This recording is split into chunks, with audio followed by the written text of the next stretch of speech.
Después de la muy masiva marcha de los paraguas del miércoles pasado, sobre el fin de semana la Presidenta de la Nación sacó una carta, la tercera carta que difunde desde el fallecimiento del fiscal Nisman, donde titulaba El bautismo de fuego del Partido Judicial. Así caracterizaba ella la marcha de los paraguas. La carta de Cristina tenía dos partes, básicamente. Una primera parte donde, muy curiosamente y muy extensamente, se dedicaba a discutir, básicamente con La Nación y con Clarín, cuál era el número exacto de los asistentes de la marcha, utilizando ejemplares de archivo de viejas publicaciones de La Nación y de Clarín respecto de otras marchas, comparando con estas, etcétera, de una manera, de alguna manera, con datos arbitrarios, sesgados, uno puede decir cuánto habría, 150.000, 200.000, 300.000, muy probablemente nadie, ninguna persona coincidiría seriamente que había 40.000 personas, como decía la Policía Federal. Pero lo más fuerte de la carta de Cristina era la caracterización del Partido Judicial como una organización de gente coordinada que está dispuesta a proteger intereses conservadores y a destituir al gobierno que ella encabeza. Simplemente como visión alternativa, por supuesto que todas las visiones en este caso forman parte del debate que hay en la Argentina sobre cada una de las organizaciones y poderes que existen en el país. Pero me parece que corresponde dar una versión alternativa sobre qué es el Poder Judicial y cómo funciona en la Argentina y qué pasó en estos últimos años. Sin decir que lo de Cristina tenga algunos aspectos que puedan ser verdad, la verdad que uno mira desde el 83 para acá y el Poder Judicial argentino ha cambiado mucho. Solamente algunas de las cosas que el Poder Judicial ha hecho que son interesantes como proceso histórico que se logró como construcción social, donde la política tiene mucho que ver también. El Poder Judicial juzgó a los excomandantes en 1985 en un hecho realmente histórico. Uno de los jueces de esa Cámara estuvo en la marcha el otro día y no estuvo el fiscal que pronunció el alegato, uno de los alegatos judiciales más conmovedores de la historia argentina, que es Julio César Estracera, cuando pidió cadena perpetua para la mayoría de los jefes de la dictadura militar genocida, y no estuvo él porque estaba muy mal de salud. Luego, muchos años después de la ley de impunidad, que no dictó el Poder Judicial, sino que dictó el Poder Político, muchos años después el Poder Judicial volvió a juzgar a los militares, y la mayoría de los militares, gracias, entre otras cosas, al impulso que le dieron a esas causas este mismo gobierno, la mayoría de los militares están presos por condenas que dio el Poder Judicial. El Poder Judicial también restituyó a alrededor de 115 niños desaparecidos. Hoy eso parece como lo más natural, pero al comienzo de la democracia no era así. Había jueces que se resistían y hubo un cambio que tiene que ver también con el cambio de la sociedad, que hizo que los jueces se convencieran de que era injusto que un chico robado permaneciera robado. Y los que tomaron esas decisiones son jueces probablemente contradictorios, jueces que en otros aspectos no proceden bien, jueces, pero también restituyeron a los chicos. También el Poder Judicial promovió causas por delitos económicos. No es cierto que nunca afecten a los poderosos. La causa ROM del Banco General de Negocios, donde los banqueros terminaron presos, quien decidió que fueran presos fue el Poder Judicial.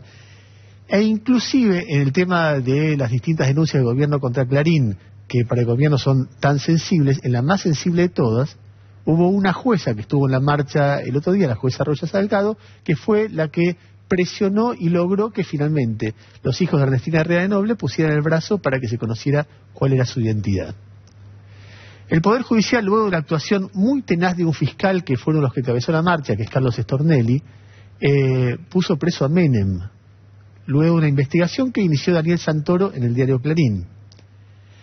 Y el otro día estaba leyendo el libro Hacer la Corte de Horacio Berbisky, que es un libro que recomiendo para leer estos días porque es muy útil para entender cómo debería funcionar la división de poderes en el país y cómo muchas veces desde el Poder Ejecutivo se apela a todo tipo de argumentos sesgados para tratar de copar el Poder Judicial. Bueno, en ese libro, en 1993, se hace la lista de funcionarios menemistas que tenían problemas en la justicia en ese momento. Y uno ve ese libro y se da cuenta que lo que le ha pasado al kirchnerismo con la justicia es nada. Cristina se victimiza y dice, vienen por mí, vienen por el otro, vienen por acá, pero Menem tenía más de 60 funcionarios con problemas en la justicia y más de 30 de ellos procesados. algunos pero de la más absolutamente intimidad. Por ejemplo, en ese momento era procesado Gerardo Sofovich, que era el titular de Canal 7, como se llamaba, de ATC, como se llamaba en ese momento, creo, y era un hombre que de intimidad absoluta con Menem. Por supuesto que hay muchísimo que corregir. El Poder Judicial es producto de la democracia. Los jueces, los fiscales han sido elegidos durante el alfonsinismo, durante el menemismo, durante el dualdismo, durante el kirchnerismo, en la Corte Suprema, por abajo también. Y entonces son expresión de acuerdos políticos, que son los acuerdos políticos que fueron transitando en este momento la democracia y que probablemente generen situaciones que son insuficientes, donde la justicia, como en gran parte del sistema capitalista, los ricos son protegidos y los ladrones de gallina van presos. Y probablemente necesite una reforma tras otra, como la clase política, como el periodismo, como todos los sectores de poder, como la iglesia, como todos.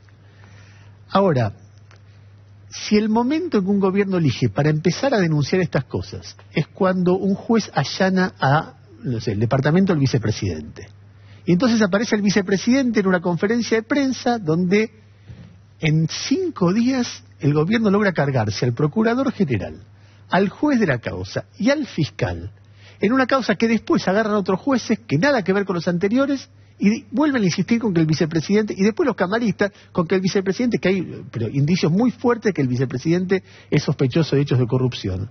Si el gobierno elige ese momento, más que la idea de reformar una justicia que probablemente en muchos aspectos merezca reforma, lo que se ve es alguien que no quiere que lo investiguen por corrupción.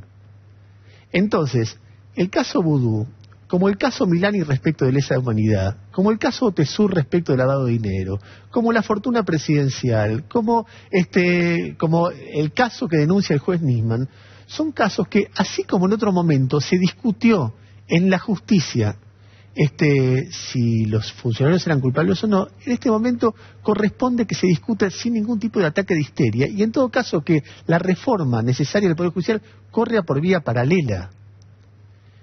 Si a todo esto se le agrega que los jueces que elige el gobierno como amigos son jueces como Yarvide, y entonces la credibilidad de la discusión de una reforma, entre comillas, progresista del Poder Judicial, se hace mucho más difícil de ser convincente a nadie, porque uno los ve cerca de Yarvide, protegiéndolo, y después pataleando ante cada denuncia de corrupción. Y entonces lo que uno se pregunta es, lo que se busca es la reforma del Poder Judicial para que no haya impunidad, para que los ricos paguen y para que la justicia sea más justa, etcétera, etcétera, o lo que se busca es que cada vez que aparece una causa de corrupción se usan los defectos para ensuciar a todo el Poder Judicial. Es probable que, los jueces son muy distintos entre sí, son designados en distintas épocas, es muy difícil pensar en una actitud coordinada, pero es probable también que ante este tipo de ofensivas se generen actitudes coordinadas. Y en algún sentido, Cristina puede tener razón en el análisis. Nosotros ensuciamos a todos y ahora nos responden todos juntos. Es como un efecto boomerang. En un momento lo que nosotros quisimos hacer con la justicia, que era ensuciar a Macri, a de Narváez, a Olivera, etcétera, ahora la justicia se nos está viniendo en contra. Eso es probable que pase. Ahora, cuando alguien tiene que responder a una causa, cualquier persona responde ante la causa concreta. Después puede hacer análisis político, etcétera. ¿Hubo corrupción o no? Y en estas causas, ¿hubo delito de lesa humanidad o no? Y en estas causas se conjugan una serie de hechos que permiten pensar que por lo menos hay indicios de que algo raro hubo.